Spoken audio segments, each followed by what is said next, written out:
I'm here with Karen England, and she is the, let's see, you're the Executive executive director. director of the Capital Research Institute. And Karen, I'm really excited to talk to you today about what's happening primarily in California. I've been hearing all kinds of rumors about Planned Parenthood being in high schools and kids being able to get cross-sex hormones and puberty blockers. And I just wanted to clarify what is happening versus what's rumor and where you sort of think things are going. It seems like California tends to be kind of a bellwether for the rest of the country.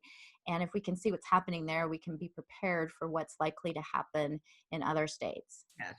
Well, absolutely. First, let me apologize for California to anyone out there that we often say what happens in California doesn't stay in California. And sadly, that's true, especially with bad ideas. We like to export them as quickly as possible.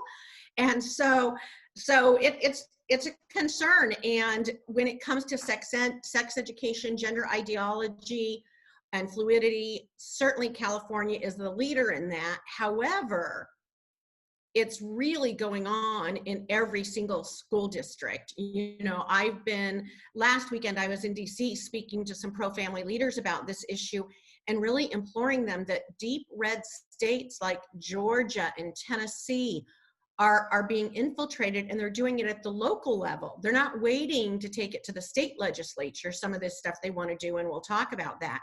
They're doing it at the local level because if they did it under sunshine and the people knowing, the people would be outraged at what they're doing. So I'm very concerned that all over the nation this is happening, but specifically in California, we did 900 public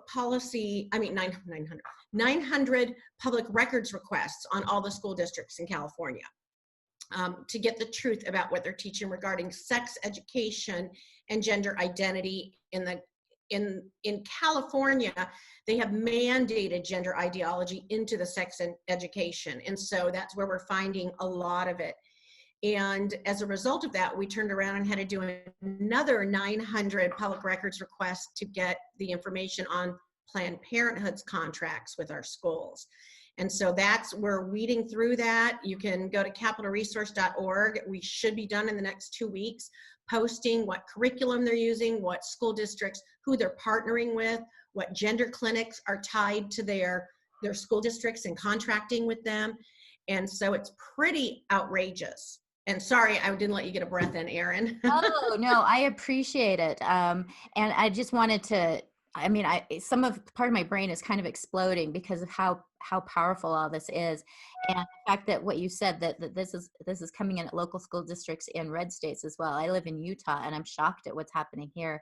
And so it's possible that what happened in California is already happening in the rest of the nation. That's what it seems like to me. But you have the actual records, so you're able to tell us what really is going on. And it's confusing to me how Planned Parenthood has gotten so entrenched in the gender ideology and pushing this into the schools. So based on what you've found, is Planned Parenthood actually giving out puberty blockers and cross-sex hormones to minors in California? Well, we are trying to get to the very bottom of that. They are going to say no, not without a doctor's note. However, the school districts are teaching in their sex ed classes how to go get a doctor's note, how to leave class, and where to go to get a doctor's note. No. And so, yes, so at least that's Planned Parenthood's policy. So we haven't, I don't believe, well, that's actually for 16 and under.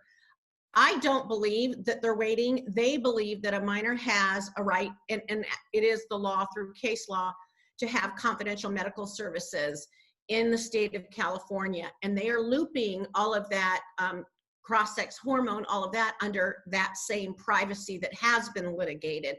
Of course, this hasn't been litigated yet, but that's where they're assuming they legally can do this. And so, yes, they're doing what we see.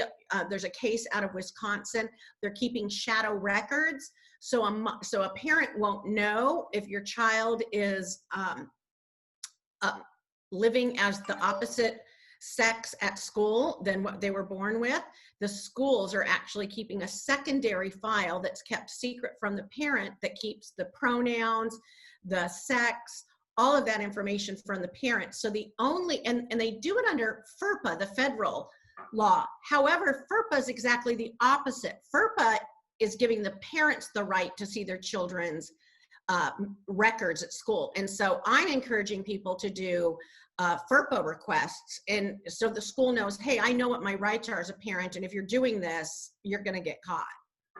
It's so interesting to me that FERPA is being used in this way, because the other way that I've heard it being used is schools not telling parents that their daughter might be spending the night with a biological male, because they're protecting the gender identity of a biological male who claims to identify as a female. And so these regulations that were intended to protect parents and children are now kind of being turned on their heads and being used in a way to really protect the district from doing some things that I think most parents would find really questionable. Yes, and FERPA is a federal law. And so what's interesting is they're saying that and people are believing it, but there's really no basis in law. I mean, I think if we had a parent that wanted to bring a case, this would be an area that's very clear cut as to FERPA's intent. Not telling you that they're gonna sleep over with the opposite gender is not at all a violation of FERPA. It's no different. You know, these same people want COVID traced and tracked, and we want to know everything. We want to come into your home, yet they don't, they say, oh, you have no right to privacy. You have no right to privacy if you're going to stick my daughter in with a boy overnight in a hotel room on a band trip. Right. And it's so interesting to me that they're claiming that children have a right to privacy to get these hormones, to get these, treatments. Right. But then they're saying that the children who want to know, parents who want to know whether or not their children are going to be spending the night, they don't have the right. So it's very interesting how certain rights are being privileged over others. And so maybe can you get into the nitty gritty of what Planned Parenthood is teaching in the schools, what ages? Because I know there are a lot of people who will say, oh, these are just old ladies who are being prudes. There's nothing wrong with teaching sexuality education in the schools. Kids need to know it. So how is this different than what most people envision sex ed to be? Well, first I want to address, that we're prudes. As a conservative Christian, and I'm not ashamed to say it, I've never talked about sex more than I have the last 2 years. And openly, and said words I've never said. Actually, that's so funny you say that, because I was just telling someone how I've been having conversations with conservative Christian women about how children are being denied the right to orgasm. And it's sort of one of those things that makes my brain spin. Like, conservative Christian women are concerned about orgasms. Talking about it. And then we're having meetings at our house over coffee with our Bible study. I mean, it is kind of funny. They think that we're opposed to that. No, we just support it in the right context, that what we believe. But even separate that, it's still what's going on, has no business going on in our school district. So what's happening in California, and again, your listeners need to know this goes beyond kindergarten through 12th grade, they are teaching all of this. So I'm going to give you some examples. And I'm going to start with what's happening in Sac City Unified School District. In California, we have a law that was passed in 2015 that mandates comprehensive sex ed at least once in middle school and at least once in high school. It then goes on to have all of these mandates that must be included in it, including gender fluidity, affirming all sexual orientations, all of these mandates. And then it goes on to say, you don't have to teach it in the younger grades. However, if you do, you must include all of these things. Well, all of these things include gender theory, they include anal sex, they include how to go to a clinic and exercise your right. They do role playing on how to go to a clinic or call a clinic and make an appointment. So there are schools that will say they're not doing sex ed because state law mandates it once in seventh, once in high school. However, what the public records have revealed is that they're calling it puberty talk and teaching it in 5th grade, in 4th grade, in kindergarten, but telling parents, oh no, we're not doing the California Healthy Youth Act. So we recently discovered numerous schools, and this is what our staff is busy doing now that kind of the election is over.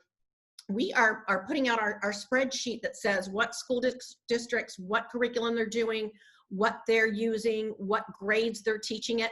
Parents, even in California, are under the false assumption that, you know, it's not until they get into high school or junior high.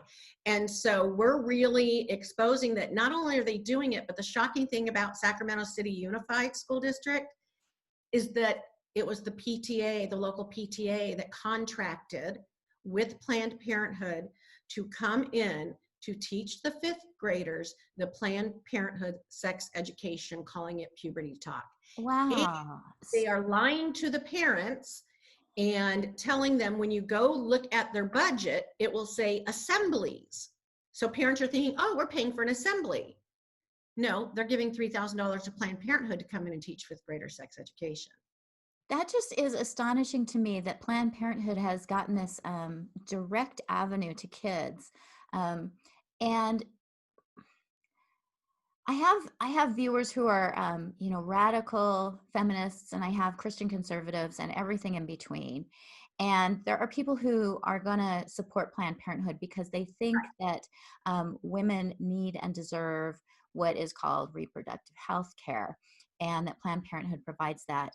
But can you explain how different Planned Parenthood mandate is now than it was 20 years ago or 30 years ago? So it's significantly different. And even for those viewers, I came later to being pro-life. You know, I always wondered, what is the role of government in that? So I certainly understand that kind of the feminism. I had someone come to my door the other day and he wanted to speak to my husband. We just bought a new house. And I said, well, why do you need to speak to my husband? Why am I not? And he goes, I'm your neighbor. And I was like, my neighbor had befriended him, but my feminism came out. And I was like, I'm so sorry, come in. You know, because he was like, he wanted me to bring over my homemade beef jerky. So, but that feminist came out in me. And then I felt terrible. It was like, this man was like, I'm your neighbor. So anyway, so I've been there. I still understand a lot of that. My husband will get upset if I don't let someone carry my suitcase. And I'm like, I can do it. So anyway, having said that, when it comes to this issue with Planned Parenthood, I wouldn't oppose them if that's all they were doing.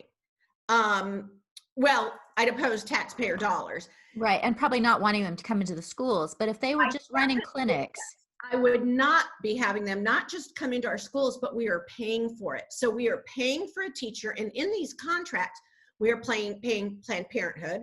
We are buying the curriculum. We are sending teachers to training. And we are also paying a teacher to sit in the classroom while the Planned Parenthood person comes in and teaches on these issues. And so that is not what Planned Parenthood's mission was supposed to be. Again, teaching this as young as kindergarten. It certainly isn't it should not be their purview to come to our schools and tell our 13-year-olds, hey, here's how you can get around any sort of parental involvement with getting tested, getting an abortion.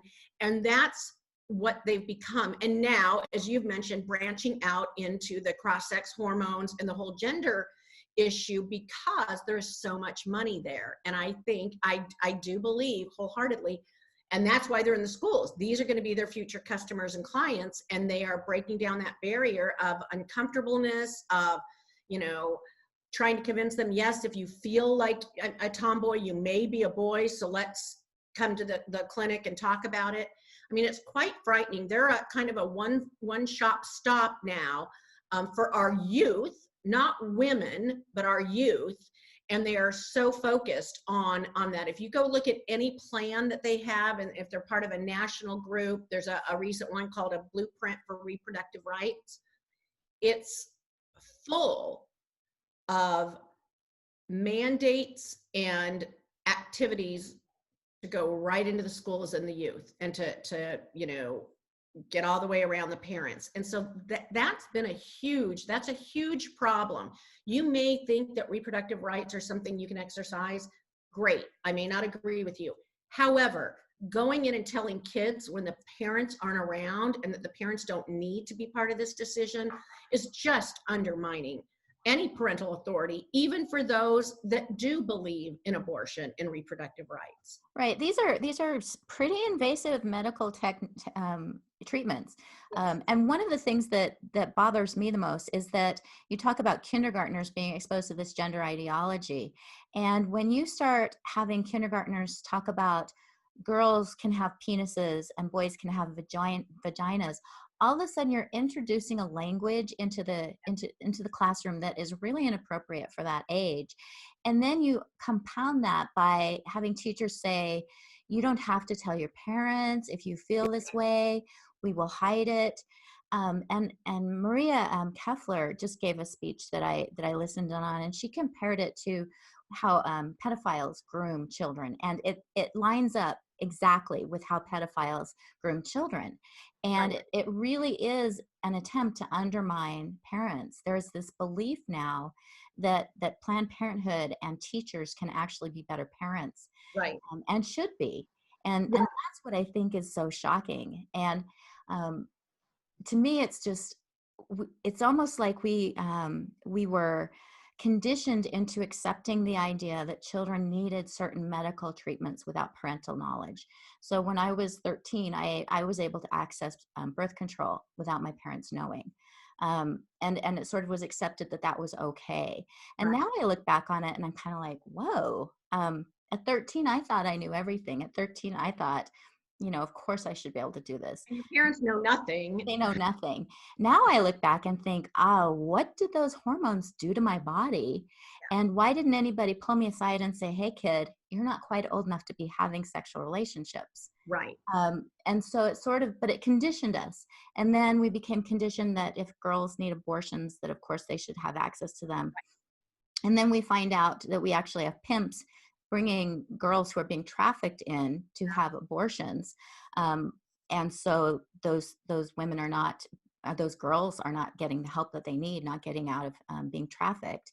And it's sort of been this like gradual like push. And now we're to the point where we have Planned Parenthood actually in the schools teaching our kids that sex is subjective, that they can choose which bathroom they want to be in, that if they want to alter their body irreversibly, that all they have to do is follow these Right. pathways to circumvent their parents. And what happens when a kid comes home and is taking cross-sex hormones and the parents don't know it? Oh, absolutely. From the emotional stuff that goes on to the physical stuff to not knowing how medicine's going to interact to I'm not a doctor and I'm sure you've had, the experts on, but these drugs were never intended for the long-term purpose of changing your sex. And so we don't even know the damage that we're creating with this when it comes to administering these. It is not safe. And so it's concerning. I remember my husband had picked my daughter up from the bus stop or the bus drop one day. She's now 31. But I don't know, she was a tween, maybe 12, 13. And he walked in and he said, Karen, can you get her on? She's going through menopause. Can you do something for her? He referred to it as menopause. He goes, I asked her how her day at school was, and she just screamed at me, don't talk to me. I'm like, okay, well, no, there's nothing I can give her. That's just part of growing up. But you compound that kind of emotional hormonal roller coaster already going on, especially for our girls, with these additional hormones and medicines that they're putting in. I have a daughter who's allergic to a lot of things. I'm frightened if that would have happened to her without my knowing. And then if she did get sick and I didn't know that she's on all of this, I can't really, as the parent, get her the best care if I don't know what drugs she's injecting and putting into her body. And what is the justification used to allow Planned Parenthood into the schools? Because that's something, I mean, there are lots of lobby groups, there are lots of different organizations that would love to have access to the kids. How is it that Planned Parenthood has been able to get that access? Well, I have to tell you, they are doing it, and they're doing it in lots of states because they're going in the side door. And if there's nothing that prohibits them from doing it at a school district level or a state level, they're automatically allowed in. And so, as an example, in some of the more conservative states, red states, they might be working with the local county health officers, and that health is working with Planned Parenthood and using them when they've got to go into the schools when it comes to certain issues. And so that's how they're doing it. We're hoping to kind of really expose, you know, in Sacramento City Unified, this was last year that we discovered it. And in the email from the PTA, on the PTA letterhead, it said the reason they're doing this with Planned Parenthood is because, and they named 2 other elementary schools, did it the year before. Wow. So now we're talking 3-4 years that Planned Parenthood has been in the elementary school, and we're just finding out about it. And not only are our tax dollars going towards it, but the moms who are doing bake sales thinking they're you know, throwing a year-end party or helping underprivileged kids get to go on field trips that they usually couldn't pay for. No, that's not what it's going for. It's going for sex ed in the classroom for your 5th grader. Well, and I'm so glad that you mentioned that about underprivileged kids, because one of the things that I see, and this is driving me crazy, as someone who has always considered herself a liberal, that these resources that, in my view, should be going to help people with significant medical issues, going Right. to help people who are homeless, who have no health insurance, Right. really disadvantaged people, are instead going to Planned Parenthood. Yes. And going to cover medical treatments such as cross-sex hormones and mastectomies and orchiectomies that are completely cosmetic, completely elective, and actually cause long-term damage to children. No, absolutely. And we saw it again, not just tax dollars, but the PTA. It's like, I mean, that was another safety net outside of government for the kids that are struggling, the kids that can't go on the band trip or the science trip or hire a tutor. That's what that money is for. And parents are going and, you know, selling wrapping paper. We've all done that. Or in my case, I would just buy it. It was just too hard to go door to door. So you just go, wow. And they're paying Planned Parenthood. And the crazy thing is, Planned Parenthood has so much money. Yes. It just enrages me that we Yes. are using these resources that should be going to help underprivileged kids. Yep. That we're giving that money to an organization that is now actively trying to undermine the health of our children. Oh, absolutely. And I want your listeners and viewers to know that COVID hasn't slowed any of them down. As a matter of fact, it's embarrassing how quick they were able, all of the sex education gender groups were able to quickly adapt, quickly produce curriculum to go into the classroom that is now in the home to train teachers, whether it's in Michigan, Minnesota, and deliver this information to our kids. But they weren't spending the summer doing that for math or science. You know, you hear about distance learning and how it's fallen apart. You go and you check any of these organizations and they have immediately started preparing resources. And so this idea that, oh, we don't have to worry about sex ed now and gender stuff because they're not in the classroom. Oh no, you need to worry about it more, because that's about the only curriculum that teachers are getting in a deliverable, a distance learning friendly way that's deliverable and getting the training. And teachers are falling for it. They have nothing else because, again, the administration and everyone has been working all summer to produce these online materials for distance learning for sex ed. Just out of curiosity, I've seen some of those materials and I would consider them pornographic. I would consider them delivering pornography to minors. And again, I don't consider myself a prude. If you know my history, you know, I'm not someone who most people would consider a prude. And so I'm looking at a lot of the things that they're distributing to kids, and I'm thinking, how is this legal even? How do they even justify it? Because if I were to post those things on Facebook, they would get taken down as inappropriate in violation of community standards. If I were to post it on Twitter, my Twitter account might be taken down. If I were to send them to little kids, I could easily be charged with distributing pornography to minors or exploiting children. Right. So how is it that they're getting away with this? Well, a couple of things, and I'm so glad you brought this up, because I just this weekend was talking with Donna Rice Hughes from Enough is Enough, and sharing how a lot of the school districts will say, talk to your IT guy before you show this video because it won't get past the filters at the school, which should be a parent's number one flag that this is a problem. That goes on, whether it's Advocates for Youth, Health Connected, all of the curriculums do that. Oh, and then remind me, I'm going to talk about another thing with curriculum and how they get around things from parents. So the videos are getting in there now. You know, there's obscenity laws don't apply to schools. There's 44 states, I believe, where the schools and universities and libraries are exempt from it. So they're exempt from it, but there are some other laws that I think we could apply. And the left is just this kind of information. Like you said, I've tried to boost it on Facebook, but of course they say I can't, community standards, it's considered pornographic. I would appeal going, yeah, but this is in the curriculum for the 6th grade class. How can you not let me boost it? But if you were to leave it in a corporate boardroom or lunchroom, wherever you work at Home Depot, and you left one of these books open, you'd immediately be cited for sexual harassment. It is very, very graphic stuff.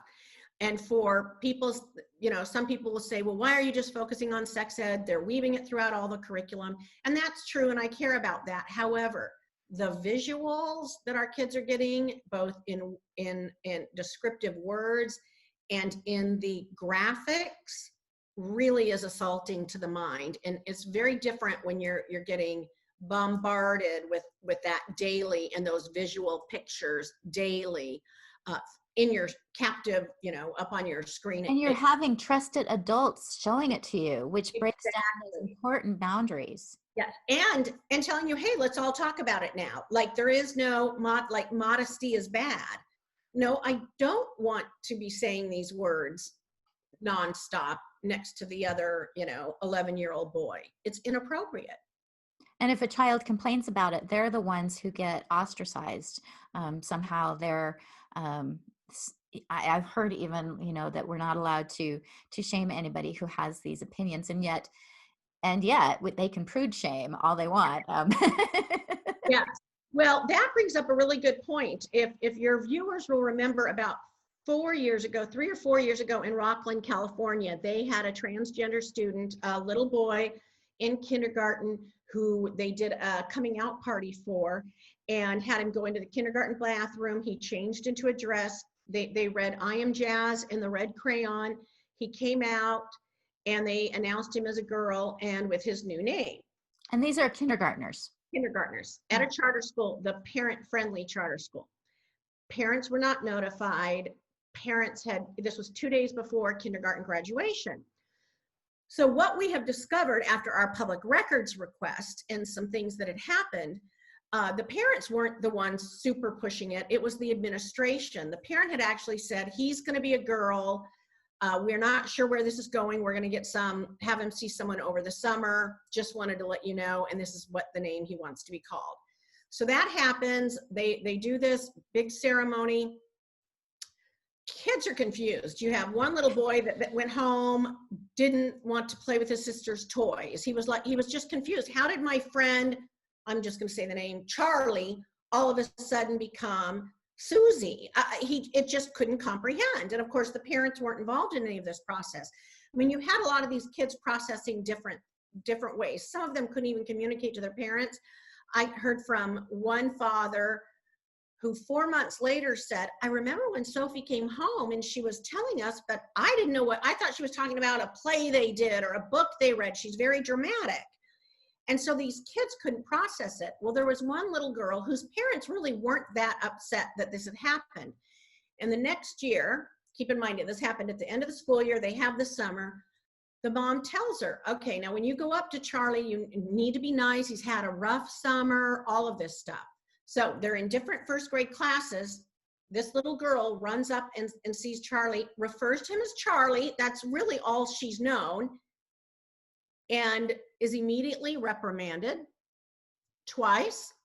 They all get back to class. She is taken out in the afternoon to see the principal. Whoa. She actually was on Martha McCallum, and then I did Tucker Carlson on this because they needed to investigate if this little girl was intentional. I'm like, I forget my 3 granddaughters' names. I will call them each other's names all the time. No, it's not intentional. She ran up, was trying to be nice. She already has kind of some anxiety. Her parents had to pull her out of school, find another school for her. Well, And her, even if it was intentional, a yes, child is now getting in trouble for exactly. speaking truth. Yeah. And the administration, to me, the fact that you have a child where the parents are saying, yes, they're having some trouble. And rather than the school saying, why don't you get them some help and we'll see how things progress, the school does this like charade. I would be incensed if my child were in that classroom. And it's really interesting because it was only through the public records. The school denied it happened at first at all, and all sorts of things. But it was the teacher actually said, I think I just won't line the kids up with boys and girls the next 2 days, which is reasonable. Okay, let's, until we figure out how to deal with this. But it was the administration that came back with all of the pushing the agenda, being open-minded. But in addition to that, in the open records, what we found were that the little boy did not tell on that person or complain, but they had some busybody playground people put in charge of following him around to make sure nobody said anything that might be offensive, and that's who overheard it. And that wasn't the only case that took place in that school, according to the public records request. See, So and this is again infuriating me because I'm thinking about kids who have autism, who have developmental delays, who really need special attention, who really need advocacy. exactly. And they're not getting it. They're not getting parades. They're not getting, what do you call them, assemblies. They're not getting specials coming in. And Yeah, they're not having a special coming out ceremony with 2 books picked, and yeah, no, they're not. and so to me, it's so clear that this is an agenda that has a goal. And I have my ideas about what the goal is, and I'd be curious what yours are. Um, I think it's really just to break down everything in society, every sexual boundary. I actually don't think it's very feminist friendly because it's really girls that are getting assaulted, girls that are being pressured on this. Men who say they're women now get to go into prisons with women. Exactly. That's Exactly. so dangerous. Like I'm incensed. Yes, and even with the sex ed where there's a lot of curriculum, and Planned Parenthood does this in some of theirs, where they talk about anal sex being, you can still be considered abstinent. Anal sex is very health risky, and it's boys who are convincing our girls that, oh, you can still remain a virgin. And so I see this, there's a huge assault on females, on our young girls, on safety. It's really to break down every what I would consider healthy boundary and really collapse society. And they are doing it. I mean, they're going in at the school district level, and now BLM has joined with, the social justice now includes, if you look at CICUS, that it's social change. It's about dismantling white supremacy, reproductive rights, and the LGBTQ issue, and that they've all come together, and that's what they're working on together. But ultimately, what it means is that girls lose the ability to consent. That girls are told that if a man identifies as a lesbian, he should be able to have anal sex with her. That she should enjoy anal sex. That she should be sexual. That if she says no to someone, that she's a prude. These are all. I mean, these are not in any way social justice Right. issues. These are all about really victimizing women. It seems like girls and women. I think there's a lot of that. I'm concerned for the boys too. Don't get me wrong, but I just feel like a lot of women have fallen for this, not seeing the assault and concern for our daughters and our granddaughters in this culture. And I don't want them going on a field trip to the state capitol and having a biological male exposed to them. I don't want that anywhere. when they get a certain age, even their dad doesn't take them in the restroom anymore. Right.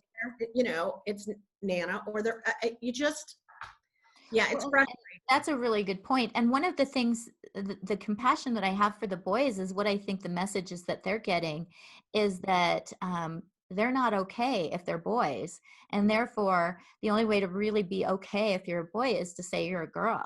Yeah. It's this weird, I can't even describe the confusion it must be generating in these kids. I had 4 brothers. I was a Tom girl because I really had no choice. We were an athletic family. I can see how early on I would have thought maybe I should have been born a boy. Maybe I really am a boy. Look at my brothers. Look, and I am athletic.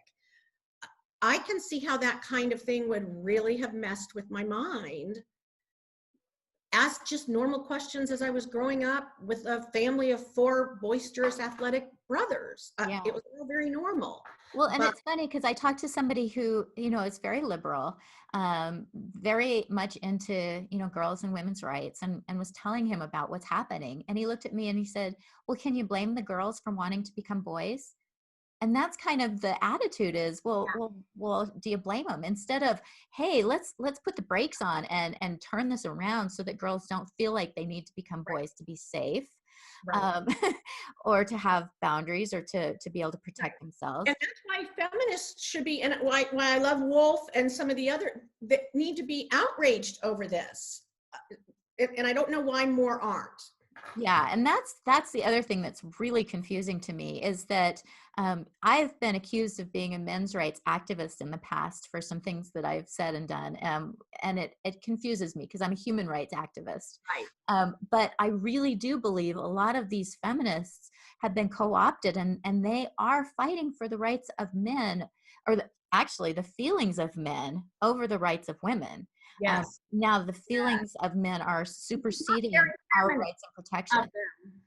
Yeah, and it's interesting because you and I have similar backgrounds. We both kind of came from that feminist ideology, and now I'm looking back and just thinking, how on earth is it that feminists have been lured into this gender ideology because it's so damaging? Right. So again, that's why Women's Liberation Front and I love some of those movements and the whole movement of, taking scholarships away from girls. I mean, the detriment, in addition to you're just accusing, someone that's gender nonconforming of being a pedophile. No, what I'm saying is when we as a society don't second look when a boy walks in a girl's restroom, that's a problem. Right now, when I see that, I'll go follow to make sure I'll go in there. But when that's commonplace, there is no protection. When I'm desensitized to it and it's just how things are, there's no one going back in and protecting that little girl who went into that restroom. Well, especially because if she complains, she's likely to be called a transphobe. Exactly. And even I've seen on the dating apps where they're calling people. It's like, well, okay, if I were on a dating app and I wanted to date a man, I want him to have man stuff.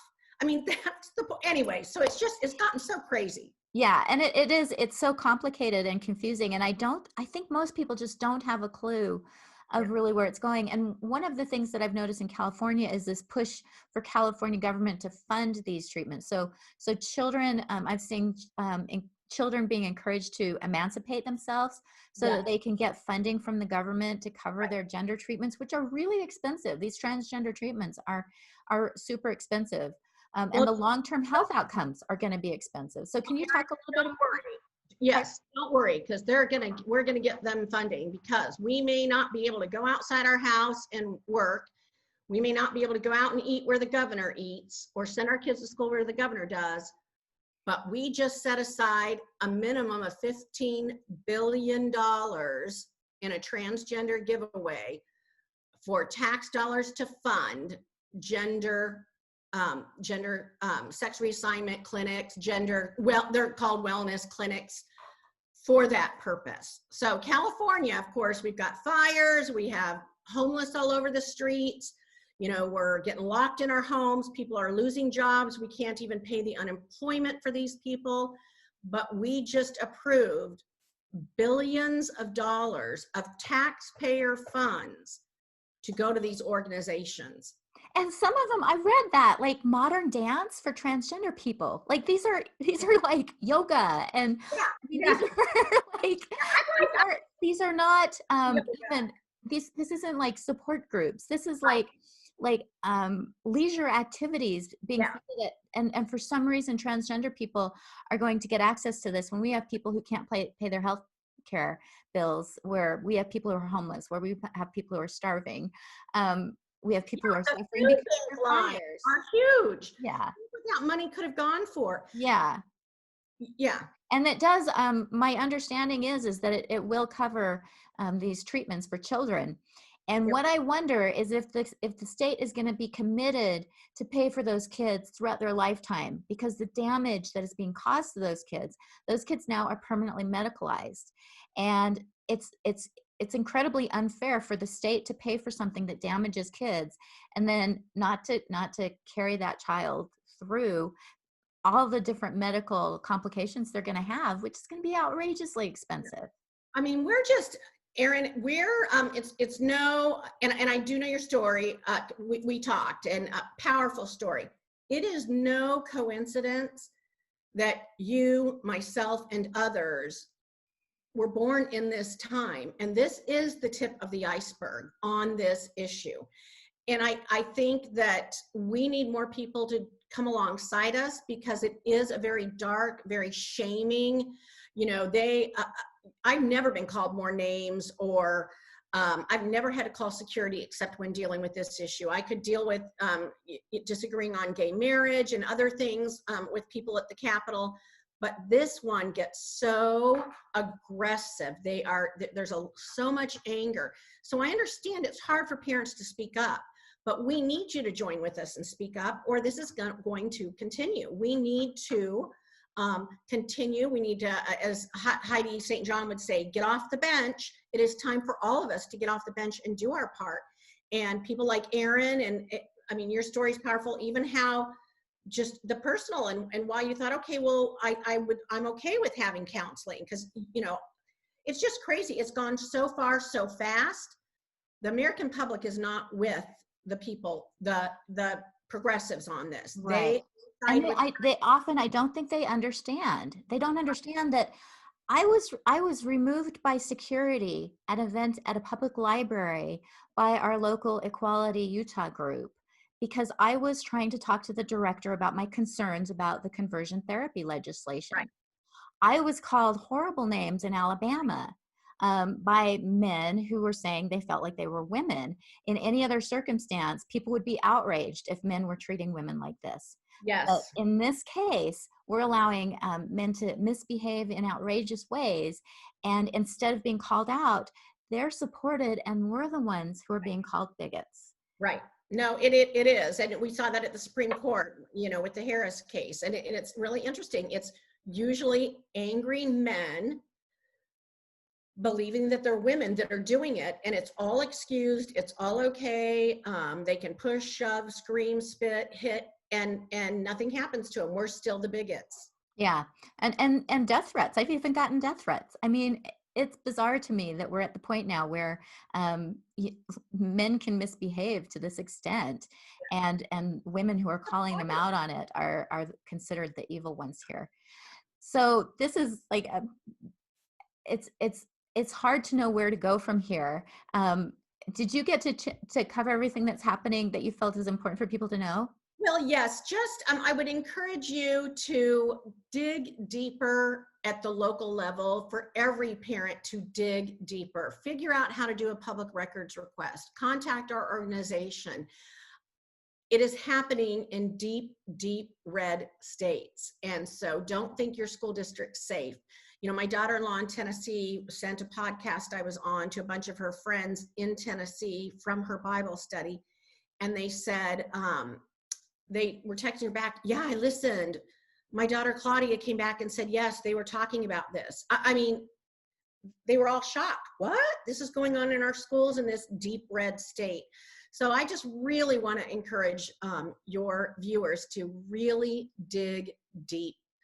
And to Um, get involved in the schools. yeah, When my kids were in school, I was in there as much as I could be. And I know sometimes you have to work, but even if it means sacrificing a lunch break to yes, spend some time in the school, we yes, need to have more adults in the schools, absolutely.